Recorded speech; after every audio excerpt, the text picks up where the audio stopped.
ministries, the Cataraqui Source Protection Authority, and others are responsible to implement the Cataraqui Source Protection Plan.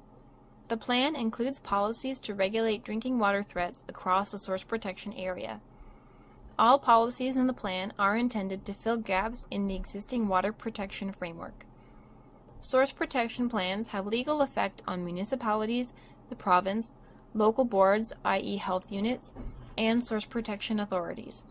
Some other bodies are named in policies included in the Cataraqui Source Protection Plan, but they are not legally bound to act. A variety of management tools are used in the Cataraqui Source Protection Plan, including education and outreach, stewardship programs, and best management practices.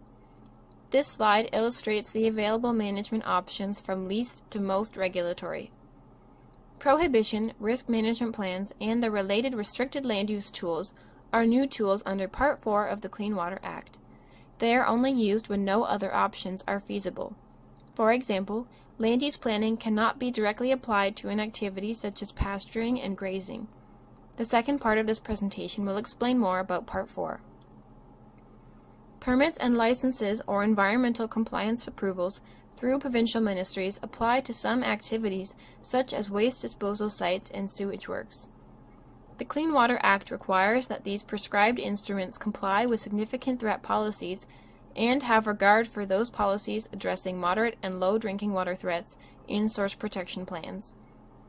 Similar to environmental compliance approvals, land use planning policies are either comply with or have regard for depending on whether it is addressing a significant or a moderate or low drinking water threat.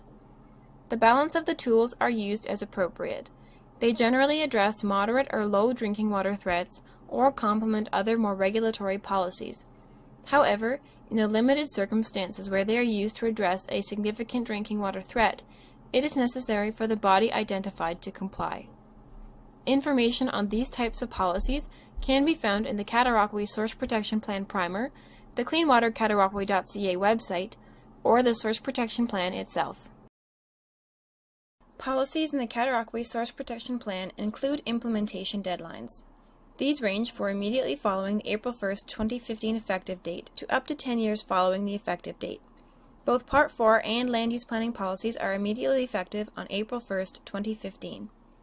Generally speaking, operational policies are to be implemented up to 2 years following the effective date. Document updates are required or recommended from 2 to 5 years following the effective date, and research initiatives are between 5 and 10 years following the effective date. There are many resources available to you for more information about source protection in the Cataraqui Source Protection Area. The Cataraqui Source Protection Plan can be found on the Clean Water Cataraqui website. On the Resources page, you will also be able to reference the Cataraqui Source Protection Plan Primer and Quick Facts for municipalities. The Cataraqui Source Protection Plan presents policies per vulnerable area. This means that obligations or recommendations for your municipality will appear in more than one chapter. To provide the plan content in a format that is easier to reference, an interactive tool is available on the website. They are a one-stop shop for municipal staff and residents. These maps are simply clickable images that present all applicable policies and supporting information in a single fact sheet.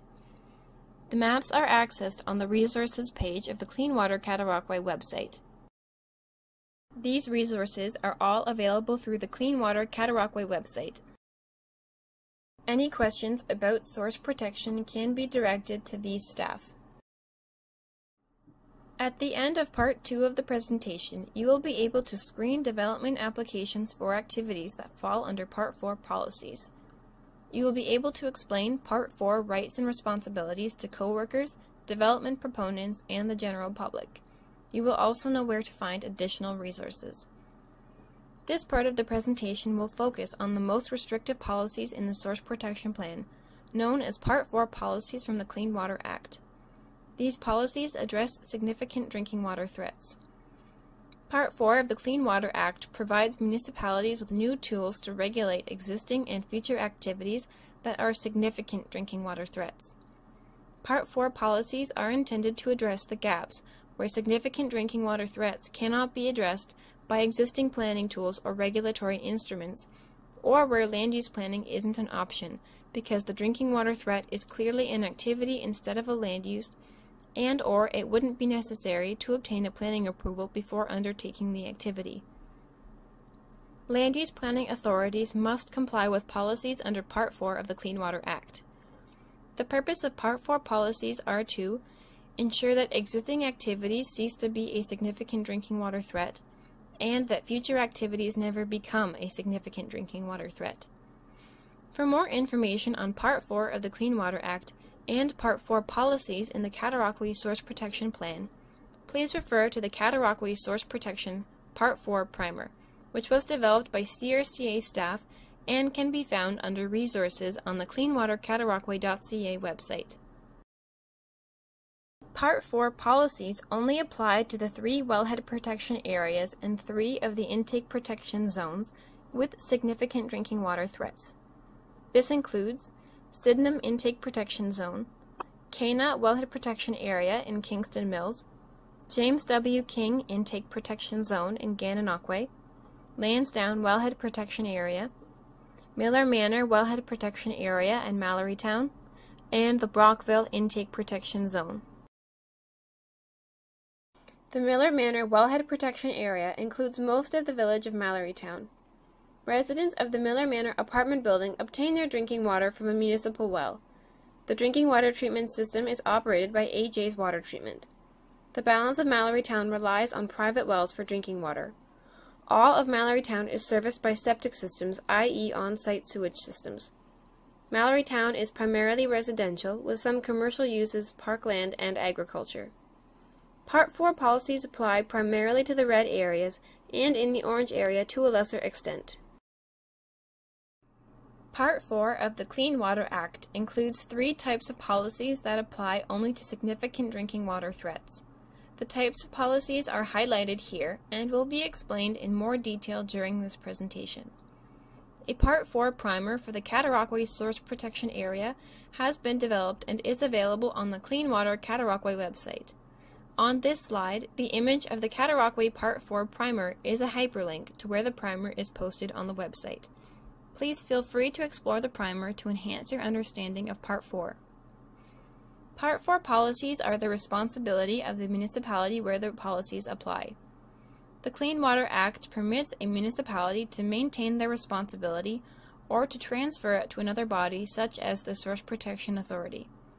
Within the Cataraqui Source Protection Area, 6 of the 7 municipalities where Part 4 policies apply have entered into agreements to transfer enforcement responsibility to the Cataraqui Source Protection Authority. It is necessary for the body that has Part 4 enforcement responsibility to establish a risk management office. This means that there must be people and procedures in place to enable implementation of Part 4 policies.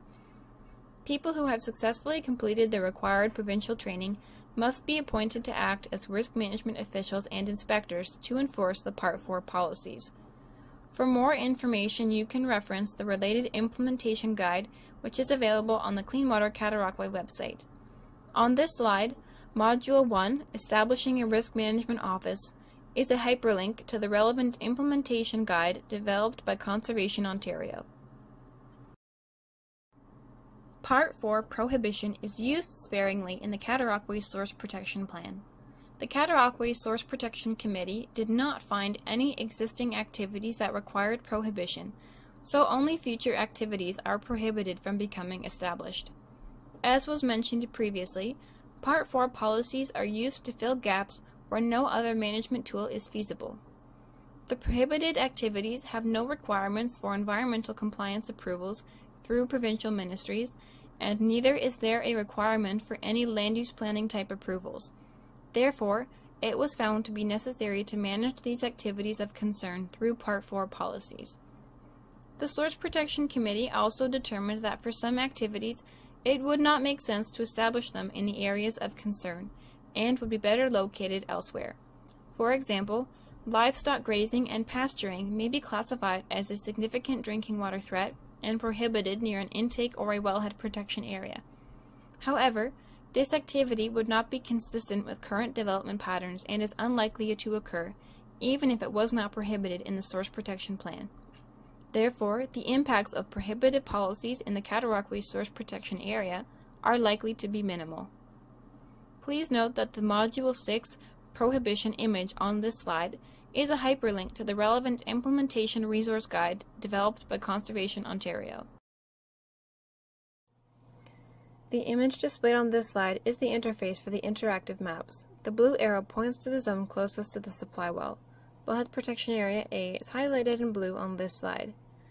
The activities prohibited from becoming established in the future as per Policy 6.5.5 in the Cataraqui Source Protection Plan include the application of agricultural source material to land, the application of commercial fertilizer to land, the application of pesticide to land containing MCPA or mecoprop on at least 1 hectare, the management of runoff that contains chemicals used in the de-icing of aircraft, the use of land for livestock grazing or pasturing, an outdoor confinement area or farm animal yard, the handling and storage of dense non-aqueous phase liquids, the handling and storage of pesticide at a facility where it is sold or used for application at other sites, except where it is manufactured or processed in containing the specified amounts and active ingredients, more than 250 kilograms or liters containing MCPA or mecoprop, more than 2,500 kilograms or liters containing dicamba, 2,4-D, 1,3-dichloropropene, MCPA, metalaxyl, metalochlor, or S-metalochlor.